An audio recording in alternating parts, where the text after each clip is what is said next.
Bonjour, le Conseil d'aujourd'hui a pris de grandes décisions, notamment en ce qui concerne la gestion des fonds nationaux.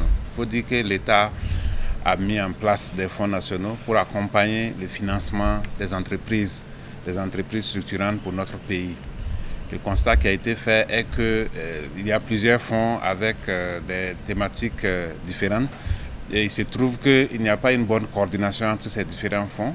Et il est également noté que ces fonds tels qu'ils se présentent n'arrivent pas à financer efficacement l'économie. Quoi qu'on ait remarqué que ces 2 dernières années, il y a eu quand même beaucoup d'efforts dans l'accompagnement des entreprises structurantes dans le secteur privé à travers des fonds comme le FBDS ou les fonds Dumou-Kafa. Aujourd'hui, la décision qui a été prise, c'est de fusionner des fonds en 4 grands fonds. Le premier fonds, ça sera le fonds burkinabé de développement économique et social, Tongo. Tongo, c'est bien sûr en langue morée. Et ce fonds va regrouper les FBDS actuels, les fonds Faso Kounawili, les fonds Dumou-Kafa, les fonds de développement culturel et touristique, les fonds nationaux pour le soutien aux travailleurs déflatés et retraités. Également, le deuxième fonds, c'est le fonds d'assistance sociale et de solidarité qui va regrouper les fonds d'assistance judiciaire et le fonds national de solidarité et de résilience. Le troisième fonds, c'est le fonds de soutien à l'éducation et à la recherche qui va regrouper 3 fonds, le FONER, le FAFPA et le fonds RID qui est le fonds qui soutient donc la recherche. Et le dernier, c'est le fonds de soutien au sport et à la presse privée qui va regrouper donc les fonds d'appui à la presse privée et les fonds nationaux de promotion des sports et loisirs. Donc il y aura ces 4 grands fonds qui vont prendre les attributions des fonds existants. Il faut préciser que, étant donné qu'il y avait des fonds qui prenaient en charge des matières données, nous allons créer des guichets dans les nouveaux fonds pour continuer à prendre en charge ces matières, de sorte à ce que quand vous prenez un fonds comme le fonds d'appui aux activités rémunératrices des femmes, qu'il y ait un guichet dédié pour permettre donc de financer toujours les activités rémunératrices des femmes. Il y a des fonds qui étaient dédiés aux jeunes, il y aura des guichets dédiés pour ces fonds. Il y a des fonds qui étaient dédiés à l'agriculture comme le fonds Dumou-Kafa, qui était dédié au développement de la chaîne de valeur agricole. Il y aura un guichet pour cela. Alors, il y a un fonds particulier qui est le fonds d'appui, le fonds national de soutien donc, aux travailleurs déflatés et retraités.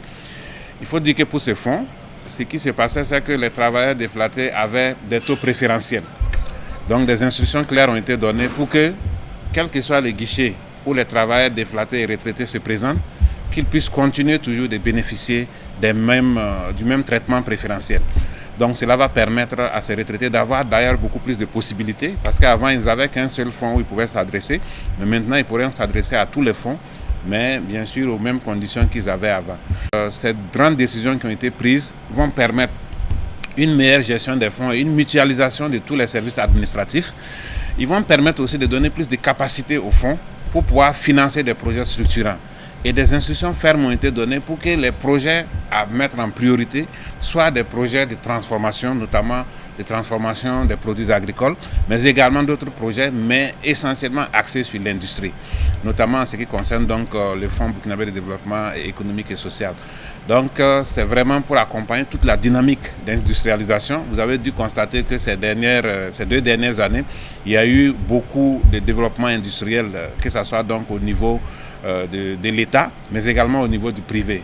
Quand on prend entre 2024 et 2025, le FBDS a injecté plus de 11 milliards pour 10 grandes industries qui ont été accompagnées et qui aujourd'hui arrivent à créer beaucoup d'emplois, à créer de la valeur et à faire en sorte que nous puissions même produire donc, sur place des biens que nous importions avant, donc permettre donc de maintenir nos devises sur place. C'est une dynamique qui est lancée, qui est irréversible et les nouveaux fonds qui vont être des fonds un peu plus forts vont pouvoir accompagner cette dynamique pour permettre le développement donc, du secteur privé à travers les industries que l'État va accompagner et bien sûr à travers aussi des actions que l'État lui-même va mener sur le terrain. En ce qui concerne donc les fonds fusionnés, quand on parle de fusion, il y a nécessairement les questions des carrières des agents qui se posent.